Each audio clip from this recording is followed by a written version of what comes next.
जहां एक तरफ जब कली ने वेद से पूछा कैसी लग रही हूँ, तब वेद ने किया ऐसा देख सबके होश उड़ गए। वहीं दूसरी तरफ जब युवराज पहुंचा हॉस्टल और आरती के बारे में जानने की कोशिश की, तब आरती ने किया ऐसा जिसे देख आपके पैरों तले जमीन खिसक जाएगी। दोस्तों देखिए पूरी कहानी इस एपिसोड में।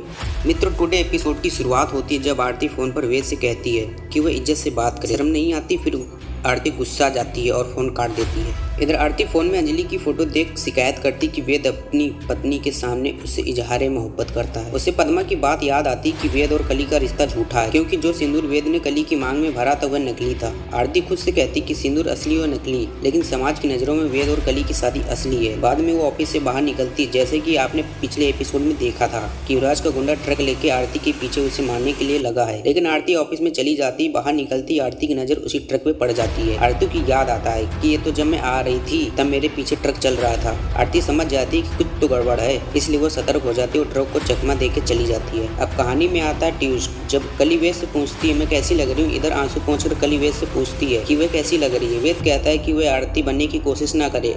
कली पूछती है क्यों। वेद कहता है कि वह आरती से प्यार करता है और कभी कली को अपनी पत्नी के रूप में स्वीकार नहीं करेगा। फिर चला जाता है।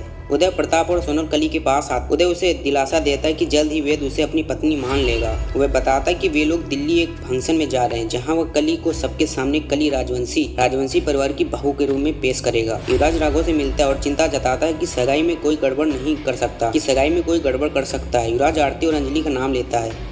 वह कहता है कि महक जिद कर रही है कि उन्हें बुलाया जाए, लेकिन आरती अफवाह फैला रही है कि राघव ने गुंडे भेजकर उसे अंजलि और मारने की कोशिश की। राघव इस आरोप से इनकार करता है और कहता है उसने कभी ऐसा नहीं किया। वह वादा करता है कि आरती और अंजलि को घर में घुसने नहीं देगा और सगाई में कोई गड़बड़ नहीं होगी। एक तरफ आरती ठान चुकी है कि वो राजपूत हाउस में घुसकर रहेगी, वहीं दूसरी तरफ राघव ने ले ली आरती को घर में न घुसने की शपथ। जब आरती ने कोशिश की घर में घुसने की, तब हुआ ऐसा जिसे देख आपके होश उड़ जाएंगे। बाद में युवराज बूढ़े आदमी के भेष में अस्पताल में जाता है और नर्स सुनीता से मिलता है। खुद को अमन सिंह राजपूत का कजिन बताता है। वह कहता है कि उसने सड़क पर अंजलि जैसी दिखने वाली लड़की देखी, जबकि वह जानता है कि अमन और अंजलि की बेटी मर चुकी है। सुनीता सच्चाई बताती कि उनकी बेटी जिंदा है। वह बताती है उसने आरती की मौत का झूठ बोला था, क्योंकि गणेश को डर था कि कोई उस बच्ची को मारना चाहता है। गणेश ने एक फोन कॉल में किसी को अमन और अंजलि की बेटी को मारने की योजना बनाते सुना था। सुनीता आरती को कॉल करके चेतावनी देती है कि कोई उसके बारे में पूछने आया था, लेकिन तभी युवराज आ जाता है और कॉल काट देता है। सुनीता को धमकाता है और